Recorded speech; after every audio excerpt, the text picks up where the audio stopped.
सब जगह से हमें उम्मीद लगा लेना और फिर वो पूरी नहीं होना तो डिप्रेस्ड हो जाना। एक इंग्लिश में एक सेइंग है कि when you remove expectations from other person, you remove their power to hurt you. आपने उनसे उनकी शक्ति छीन ली, अब तू मुझे परेशान नहीं कर सकता, तू मुझे गाली भी देगा तो आई डोंट केयर, मुझे नहीं पता तू क्या बोल रहा है क्योंकि मुझे एक्सपेक्टेशन ही नहीं है तुमसे। आपने उसकी शक्ति छीनी है और अपने आप को बलवान बनाया। हम कमजोर कब होते हैं? जब हम उनको पावर दे देते हैं टू हर्ट योरसेल्फ। आज छोटे छोटे बच्चे भी, उसने मुझसे ऐसे बोल दिया, मेरा मूड खराब हो गया। मतलब 2 मिनट में हमें मूड खराब होने में, स्ट्रेस में जाने में, डिप्रेस होने में समय नहीं लगता और उसका मेन रीजन दूसरे इंसान होते हैं। उसने मुझसे ब्रेकअप कर लिया, मैं परेशान हो गया, उसने मुझसे ऊंचा बोल दिया, मैं परेशान हूँ, मैंने अपने से कुछ किया, उसमें लोग डिप्रेस नहीं हो रहे, उसमें स्ट्रेस नहीं आ रहा, सामने वाले के एक्शन से आ रहा है। तो एक तो ये एक्सपेक्टेशन मुझे लगती है बहुत बड़ा रीजन है। बहुत कुछ पा लेना, बहुत कुछ एक ही बार में कर देना, जो आज के यूथ में है ही।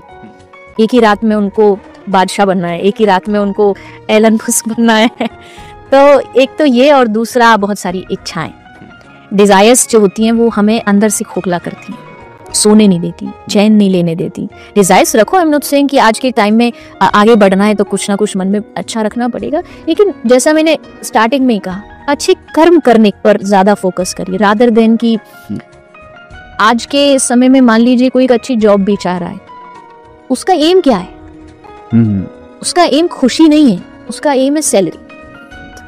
और उसके चक्कर में 2 तरह के कर्म होते हैं। एक वो होता है कि जिसको करने में आपको मजा आता है, रिजल्ट से आपको कोई फर्क नहीं पड़ता, और एक वो होता है जिसके करने में तो कोई मजा नहीं है, तो उसका रिजल्ट थोड़ा सा ठीक है इसलिए आप करे जा रहे हो। वो चीजें आपको स्ट्रेस में ले आती हैं। काम भी वो होना चाहिए, जैसे मुझे पता है आज मुझे पॉडकास्ट करना है, तो मेरे मन में वो उत्साह हो कि आज मैं जाऊंगी, कुछ अच्छी अच्छी बातें करूंगी, कुछ नया बताऊंगी, कुछ नया सीखूंगी।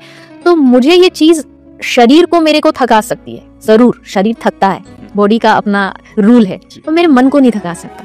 मैं रात को भी 1:30 बजे आऊंगी, मैं सुबह उठ के फिर तैयार हो जाऊंगी, क्योंकि मुझे पता है कि ये काम मेरी रुचि का है, इसको चुना भी मैंने। किसी ने आके मुझसे जबरदस्ती फोर्सफुली नहीं कहा कि तुमको ये करना है, और मेरा इंटरेस्ट है तो उसको मैं पूरा 100% दूं। तो ये चीज मुझे लगता है आपको स्ट्रेस से दूर रखती है। कोई भी काम करिए उसको इंटरेस्टिंग वे में करिए, उसको अपने दिल से करिए, और थोड़ा एक्सपेक्टेशन लोगों से, जमाने से, दुनिया से, रिश्तों से थोड़ी कम रखिए।